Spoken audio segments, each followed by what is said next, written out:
অনুরোধ করা হয়েছে যে এয়াই আপোনালোকক বিশেষ অনুরোধ।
মুক্ত করি আমার সমগ্র অসম করোনা মুক্ত করি শান্ত এটা রাজ্য হিসাবে তুমি আমাক বৰ দিয়ে যাওক আমি যেন ভালে ভালে সুস্থ থাকিব পাৰোঁ।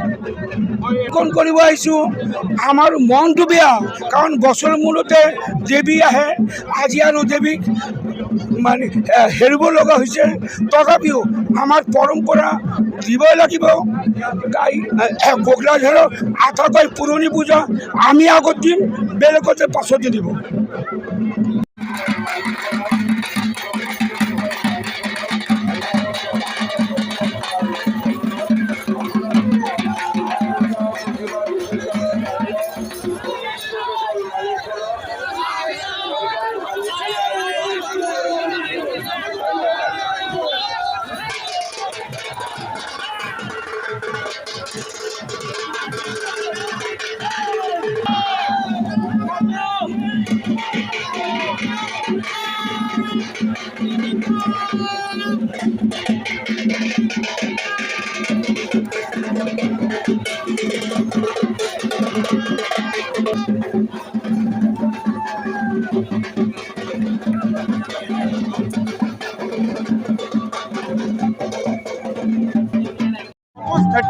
आउट ऑफ 40 30 ইয়াত আহিব।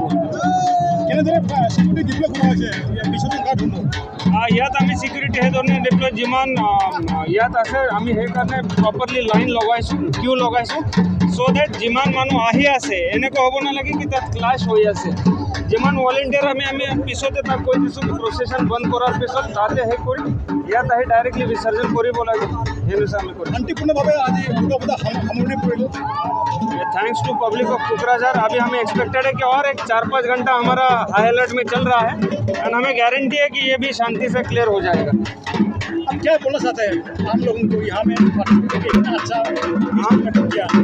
आम लोगों को मैं यही रिक्वेस्ट करूँगा कि कोविड प्रोटोकॉल सरकार के लिए हमारे लिए नहीं है, वो जो है वो हमारे सेफ्टी के लिए है। हमारे जो बच्चे हैं छोटे बच्चे हैं सिक्योरिटी उनको अभी भी वैक्सीनेशन नहीं हुआ है तो उनका भी सिक्योरिटी हमने देखना है, बाकी लोगों का सिक्योरिटी देखना है। तो इसीलिए ये जो प्रोटोकॉल है ये जो गाइडलाइन है ये सब सिक्योरिटी के लिए है, ये सिर्फ सरकार के लिए नहीं है। इसको काइंडली कंटिन्यू करना है।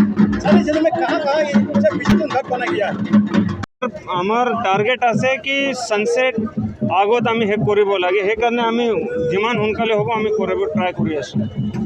এই মুহূৰ্তত আপুনি ভক্তসকলক কি আহ্বান কৰিব যাতে শৃংখলাবদ্ধতাৰে সকলোৱে বিসৰ্জন কৰিব লাগে? मैं जेटू होदाय मैं कह आसो कि ये जो कोविड प्रोटोकॉल के जो रूल रेगुलेशन है तो आमार निजर सिक्योरिटीर कारणे आसे आमार जिमान बच्चा बिलाक आसे छोटा बच्चा आसे तार वैक्सीनेशन एते लोके हुआ नाय तो हे कारणे हेतु जेटू गाइडलाइन्स आसे तो आमार निजर सिक्योरिटीर कारणे आसे हेतु सरकारोर कारणे या आमार कारणे नाय तो हे आमी मैक्सिमम फॉलो करिब लागे।